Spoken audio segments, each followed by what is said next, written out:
Hello दोस्तों, नमस्कार। Study portal में आपका स्वागत है। मैं आपका साथी और गाइड डॉक्टर विजय।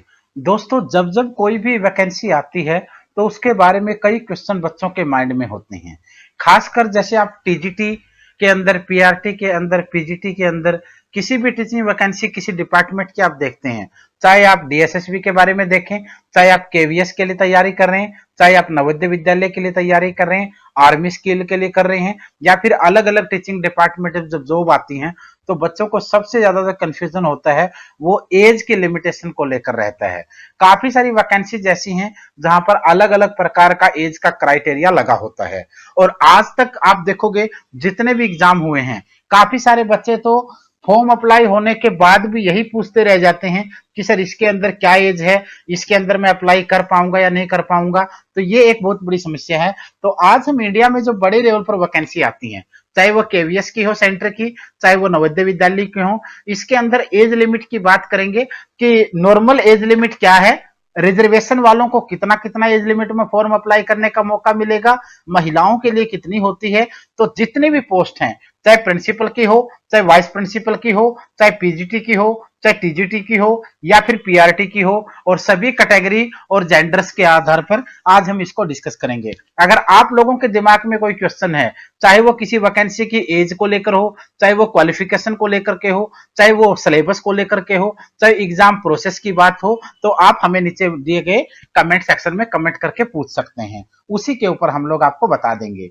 क्वेश्चन नंबर 1 जो आज का हमारा है, एज लिमिट को लेकर के, इसकी शुरुआत करते हैं। एज लिमिट की अगर बात करेंगे, प्रिंसिपल की बात करेंगे तो 50 साल की एज लिमिट होती है। उसके बाद अगर पीजीटी की बात होगी तो फिर 40 साल का एज लिमिट होता है। अगर टीजीटी पोस्ट के लिए आप देखोगे तो 35 साल की एज लिमिट बताई गई है। और अगर पीआरटी की बात करेंगे तो 30 साल की एज लिमिट है। ये एक सिनेरियो है जो नॉर्मली आपको आमतौर पर दिखने को मिलता है। हालांकि जो आपको 50 साल का जो टारगेट प्रिंसिपल और वाइस प्रिंसिपल का है, वो आपके लिए सिर्फ एक कॉमन है। पीजीटी 40, टीजीटी 35 और पीआरटी 30, ये कॉमन है। इसके बाद रिजर्वेशन वालों को क्या मिलेगा, रिजर्वेशन वालों को क्या एक्सटेंशन मिलेगी, यानी इसके अलावा क्या छूट मिलेगी, क्योंकि एससी के लिए भी छूट होती है, एसटी के लिए भी होती है, ओबीसी के लिए भी होती है, महिलाओं के लिए भी होती है, एक्स सर्विसमैन के लिए भी होती है, फिजिकल हैंडीकैप्ड के लिए भी होती है।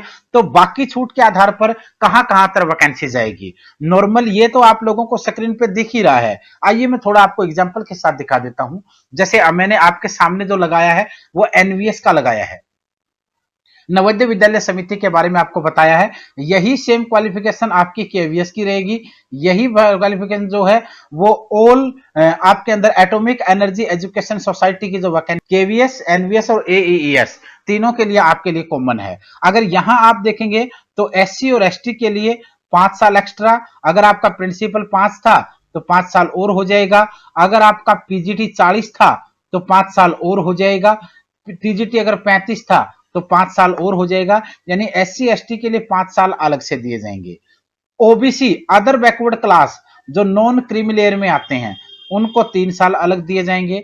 महिलाएं चाहे किसी भी पोस्ट की, किसी भी कैटेगरी की क्यों ना हो, महिलाओं के लिए 10 साल का रिलैक्सेशन अलग हर टीचिंग वैकेंसी में केवीएस, एनवीएस और ईएस देता है। अगर आप लोग एनवीएस के एम्प्लॉय हैं या केवीएस के एम्प्लॉय हैं तो फिर आपके लिए उनके डिपार्टमेंट में कोई एज लिमिट नहीं है। और उसके साथ साथ अगर आप कंटिन्यू 3 साल तक सेंटर सरकार में वो नौकरी कर चुके हैं तो आप सेम अलाइड कैडर में तो 5 साल का रिलैक्सेशन मिलेगा। अगर जम्मू और कश्मीर के आप 80 से 1989 के बीच का आपका रेजिडेंस सर्टिफिकेट रहा है तो 5 साल आपको अलग से मिलेगा। और पर्सन विद डिसेबिलिटी अगर फिजिकल हैंडीकैप्ड है तो एससी को जो 5 साल मिला था वो फिजिकल हैंडीकैप्ड एससी है तो 15, ओबीसी है तो आपका 13 और जनरल है तो आपका 10। ये आपका एज का क्राइटेरिया है। तो आइए इसको मैं थोड़ा एक बार अच्छे से आपको समझा देता हूं। वीडियो के लास्ट में नोट्स और सिलेबस की बात भी करेंगे। आइए अगर इसका ध्यान से देखेंगे तो प्रिंसिपल का है, मान लो प्रिंसिपल का आपके लिए एज 50 साल नॉन एक्सटेंडेड मतलब नॉर्मल एक्सटेंडेड बेस पर दी गई है। इसमें अगर एससी एसटी कोई कैंडिडेट है तो वह 55 साल तक अप्लाई कर सकता है। अगर कोई भी कैंडिडेट ओबीसी है तो वो 53 साल तक अप्लाई कर सकता है। कोई भी कैंडिडेट अगर फीमेल है तो वो 60 साल तक अप्लाई कर सकता है। कोई भी कैंडिडेट अगर फिजिकल हैंडीकैप्ड है और वो ओबीसी है तो उसको 15 साल, एससी एसटी को 15 साल, ओबीसी को 13 और जनरल को आपको 10 अलग से। इसी के अंदर अगर आप बात करेंगे पीजीटी वालों की, जो पोस्ट ग्रेजुएट टीचर है उसके लिए आप केवीएस, एनवीएस या एईएस में भरना चाहते हैं तो नॉर्मल आपकी एज लिमिट जो वो 40 है।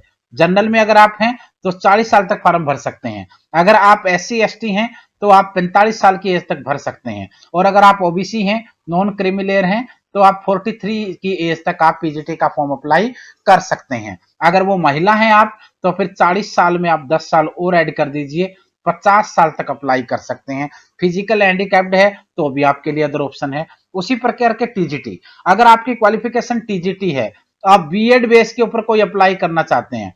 पीजीटी जो है वो आपका एमए, एमएससी, एमकॉम, एमबीए जो आपका पीजीटी है, पीजी बेस के ऊपर प्लस बीएड होता है। लेकिन अगर आपने पीजी कोई नहीं करा है, आप सिर्फ बीएड आपने किया है, तो टीजीटी के लिए आप अप्लाई कर सकते हैं 35 साल के लिए। 35 साल जनरल के लिए है। अगर आप जनरल की बजाय महिला हैं तो 45 साल तक कर सकते हैं। जनरल के साथ अगर आप एससी एसटी हैं तो 40 साल तक भर सकते हैं। जनरल के साथ साथ अगर आप ओबीसी हैं जनरल के अलावा तो फिर आप 3 साल और लेकर के यहाँ पर 38 साल तक, ये चीज भी आपको यहाँ पर सोचनी है। और लास्ट में जो आपका यहाँ बचता है वो है पीआरटी। अगर पीआरटी आप के लिए अप्लाई आप करना चाहते हैं तो पीआरटी की एज लिमिट वैसे तो 30 साल होती है, लेकिन अगर आप महिला हैं तो आप 40 साल तक भर सकती हैं। अगर आप 30 साल की पीआरटी में भरना चाहते हैं, आप एससी एसटी हैं तो आप 35 साल तक, अगर आप ओबीसी हैं तो आप 33 साल तक, अगर आप फिजिकल हैंडीकैप्ड एससी एसटी के हैं तो 15 साल और जोड़ दीजिए। अगर फिजिकल हैंडीकैप्ड आप लोग ओबीसी के हैं तो फिर आपका 30 प्लस 13 और जोड़ दीजिए। अगर आप लोग ओबीसी के साथ साथ अगर दूसरी कैटेगरीज में हैं तो वहां भी आपको सेम रहेगा। तो ये चीज आपको एक बार देख लेनी है। अगर आप हैंडीकैप्ड हैं और जनरल हैं तो 30 के साथ साथ आपका 10 साल और जुड़ जाएगा। तो ये चीज आपको यहां देखनी है। बच्चे एग्जाम के बाद, एग्जाम से पहले फॉर्म निकलने से लेकर के और एग्जाम ही हो जाता है तब तक इन्हीं समस्याओं से नहीं निकल पाते हैं। तो अगर ऐसा कोई डाउट आपके मन में है तो इसीलिए मैंने वीडियो बनाई थी। चाहे केवीएस के बहुत से बच्चों के कमेंट और मैसेज और कॉल आते हैं, सर हमें एज लिमिट बता दीजिए, क्या मेरी डेट ऑफ बर्थ ये है सर, क्या मैं अप्लाई कर पाऊंगा, किसके लिए कितनी एज चाहिए है, मुझे कोई महिला होने के नाते कोई अलग प्रेफरेंस रिजर्वेशन मतलब एक प्रकार से आपको अलग छूट मिलेगी या नहीं मिलेगी, रिलैक्सेशन होगा कि नहीं होगा, बहुत से क्वेश्चन बच्चों के होते हैं। तो दोस्तों ये आप लोगों को एक बार अच्छे से सोचना पड़ेगा। अगर आप लोग ठीक से तैयारी करना चाहते हैं तो आप लोगों को इन नियमों को भी ध्यान में रखना पड़ेगा। और उसी के साथ साथ अगर किसी भी टीचिंग एग्जाम के लिए आप तैयारी करना चाहते हैं तो आप लोगों को सभी प्रकार का स्टडी मटेरियल जो है वो हम बाई कोरियर प्रोवाइड करवाते हैं। 8444710108 यानी 84 474 और 10 10 8 इस नंबर के ऊपर आप कॉल करके या व्हाट्सएप पे मैसेज करके आप लोग हमें स्टडी मटेरियल हमसे ऑर्डर कर सकते हैं। ऑल ओवर इंडिया में हमारा स्टडी मटेरियल कोरियर के माध्यम से जाता है। आप लोग कहीं भी ऑर्डर को रिसीव कर सकते हैं जहां पे आपको चाहिए। आज के लिए इतना ही था, कल फिर आपसे बात करेंगे। तब तक आप लोग मेहनत करते रहिए। आप लोगों की तैयारी अगर अच्छी होगी तो सिलेक्शन में आपको आसानी रहेगी।